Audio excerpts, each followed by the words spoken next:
તો નમસ્કાર મિત્રો, હું સોલંકી પ્રકાશ જનપ્રકાશ ન્યૂઝમાં તમારું સ્વાગત છે। તો અમુક વ્યક્તિઓનું એવું માનવું હોય છે કે 15મી ઓગસ્ટ અને 26મી જાન્યુઆરીએ લોકો દેશભક્ત બનતા હોય છે। તો બે દિવસના જ દેશભક્ત બનતા હોય છે એવું વ્યક્તિઓ માને છે।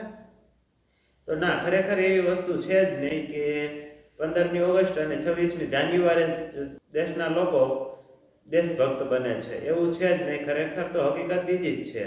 તો અચાનક કોણ દેશભક્ત બની જાય? હે ભાઈ, પ્રોબ્લેમ તો એ છે કે આપણે બધા એવું માનીએ છીએ કે જે બોર્ડર ઉપર જાય છે તે જ દેશભક્ત છે, પણ આપણે દર વર્ષે ટેક્સ ભરીએ છીએ તે એક દેશભક્તિ જ છે ને।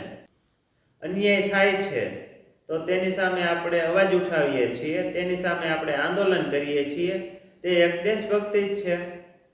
રસ્તા ઉપર કચરો ના નાખવો અને જે નાખતા હોય તેને રોકવા, તે પણ એક દેશભક્તિ જ છે। ઈમાનદારીથી ટ્રાફિકના નિયમોનું પાલન કરવું, તે પણ એક દેશભક્તિ જ છે।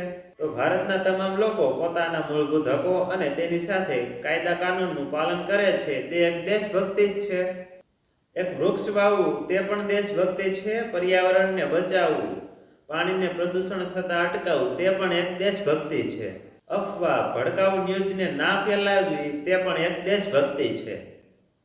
સાહિત્યને વાંચવું દેશભક્તિ છે, સાહિત્યનું જતન કરવું તે પણ એક દેશભક્તિ છે। અને કોના રોકટા ખડા ન થાય તિરંગાને જોઈને? પુરાની પ્રથાઓ, રિવાજો તેને પાલન કરવું પણ દેશભક્તિ છે, અને પુરાના રિવાજો, પ્રથાઓને તોડી અને નવા વિચારો સાથે નવી પ્રથા બાંધવી અને પુરાની રિવાજોને, કુરિવાજોને તોડવા, તે પણ એક દેશભક્તિ છે। તો સરકારને વોટ આપવો દેશભક્તિ છે, અને સરકાર સામે અવાજ ઉઠાવવો તે પણ એક દેશભક્તિ છે। સરકાર ભક્તિ તે દેશભક્તિ નથી।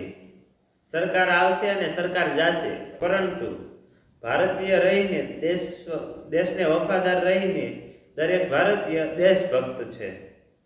આ દેશ એક દેશ રહેવો જોઈએ। કયો ભારતવાસી જે દેશભક્ત નથી? તો જય હિન્દ, જય ભારત। તો હું સોલંકી પ્રકાશ જનપ્રકાશ ન્યૂઝનો અંત સુધી જોડાવા માટે તમારો આભાર।